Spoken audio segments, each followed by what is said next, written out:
Friends, आज आपण बनवणार आहोत इडली सांबर। त्यासाठी मी राशनचा तांदूळ घेतलेला आहे आणि मी 2 वाट्या भरून हा तांदूळ घेत आहे।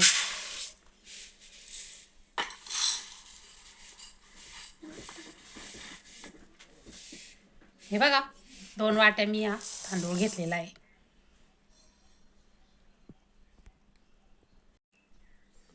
त्याचबरोबर मी इथे एका वाटीला थोडीशी कमी उडीद डाळ घेतलेली आहे, म्हणजे 2 वाटीला 1 वाटी आणि त्यातही थोडीशी कमी याप्रमाणे मी घेतली आहे। त्याचबरोबर मी इथे छोटी अर्धी वाटी हरभरा डाळ घेतलेली आहे। आता हे आपण सगळं धुवून स्वच्छ असं 2-3 पाण्याने धुवून भिजायला घालणार आहोत। हे बघा, इथे आपली डाळ तांदूळ मी स्वच्छ असे धुवून घेतले आहे। आता मी 7 ते 8 तासांसाठी भिजत घालत आहे।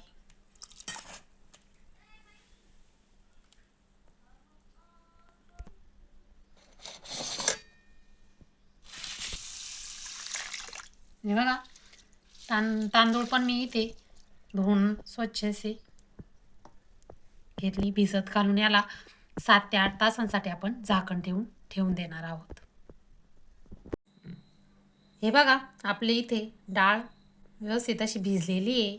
6 तास मी हिला भिजत ठेवलं होतं आणि आता आपण हे डाळ तांदूळ मिक्सरच्या भांड्याला व्यवस्थित अशी वाटून घेणार आहोत। हे डाळीचे पाणी मी एका भांड्यात काढून घेत आहे, ते आपल्याला डाळ आणि तांदूळ बारीक करताना लागणार आहे। हे बघा, हरभऱ्याची डाळ आपली छान भिजली आहे मस्त अशी, तांदूळ पण भिजलेले आहेत। आता हे आपण मिक्सरच्या भांड्याला वाटून घेऊयात। हे बघा, डाळ मी ते मिक्सरला वाटून घेत आहे। मी डाळ इथे कशी चिकन वाटून घेतली आहे। डाळ ही चिकट असते म्हणून आपल्याला पहिल्यांदा वाटून घ्यायची आहे, नंतर आपण तांदूळ वाटून घेणार आहोत। आता मी एका मोठ्या अशा भांड्यात काढून घेत आहे। हे बघा, मी ते तांदूळ आता वाटून घेतलेले आहे आणि आता आपण मी हे पिठात मिक्स करत आहे। हे बघा, मी आता हे हाताने मिक्स करून घेत आहे पूर्ण, म्हणजे आपलं पीठ छानसं मिक्स होईल डाळी।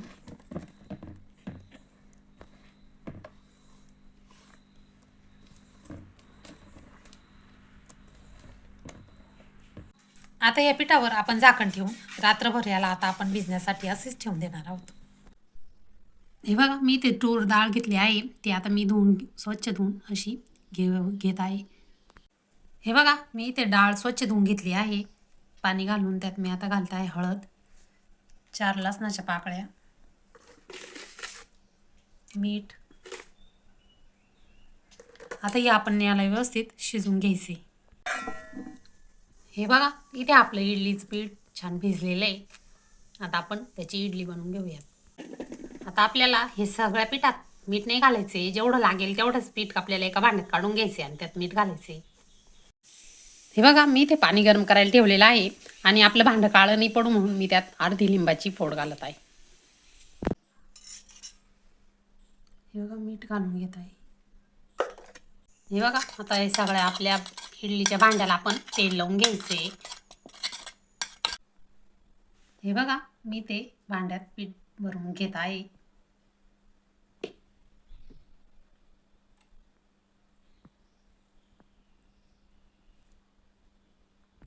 हे बघा, इथे आपलं पाणी उकळलेलं आहे। आता त्यावर मी इडलीचं भांडे ठेवून घेत आहे। हे बघा, आपल्याला हे जे छिद्र असतं ना, ते आपल्याला इडलीवरती आलं पाहिजे, म्हणजे खालची इडली ना तिला पाणी सुटत नाही, तिला छान प्रकारे वाफ बसते। बघा, या प्रकारे आपण ठेवून घेत आहोत। अशा प्रकारे ठेवून घ्यायचे आणि आता हिला एक 10 मिनिटं आपण वाफ देऊन घेऊयात। हे बघा, मी इथे इडली सुरी घालून बघत आहे आणि हे बघा, सुरीला हे चिकटलेलं नाही, म्हणजे आपली इडली ते झालेली आहे। तुम्ही बघू शकता कशी जाळी आलेली आहे आपल्या इडलीवरती। हे बघा, आपली इडली थोडीशी गार झाली आहे आणि आता मी ती काढून घेत आहे। हे बघा, कशी छान जाळी आली आहे आणि अशाच प्रकारे आपल्याला काढून घ्यायची सर्व इडली।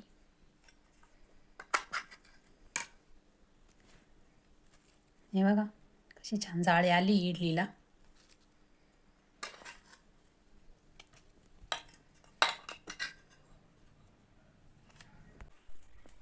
हे बघा मी ते तेल गरम करायला ठेवलं आहे आणि आता तेल तापलं आहे. मी त्यात घालत आहे मोहरी,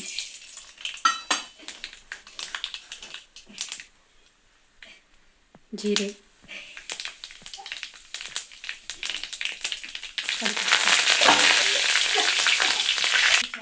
अद्रक लसूण पेस्ट, हिरवी मिरची, लाल मिरची,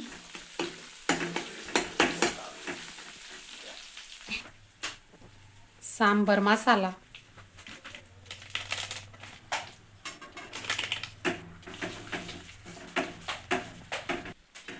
हे बघा मसाला परतलेला आहे आपला. हळद आपण डाळ शिजवताना घातली होती त्याच्यामुळे याच्यात नाही घालायची. शेवग्या शेंगा आणि आता आपण डाळ घालून घेत आहोत.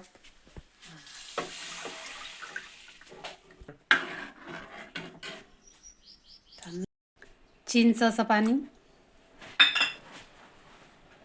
साखर, तुम्ही हवे असल्यास गूळ पण घालू शकता, मीठ. आपल्याला झाकण ठेवून थोडा वेळ असं शिजून घ्यायचे म्हणजे आपल्या शेंगा पण शिजते.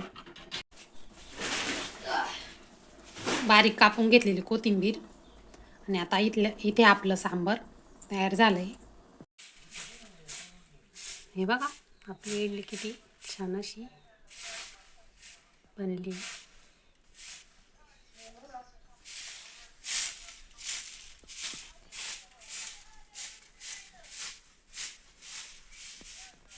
व्हिडिओ आवडल्यास लाईक करा, शेअर करा आणि सबस्क्राईब करा.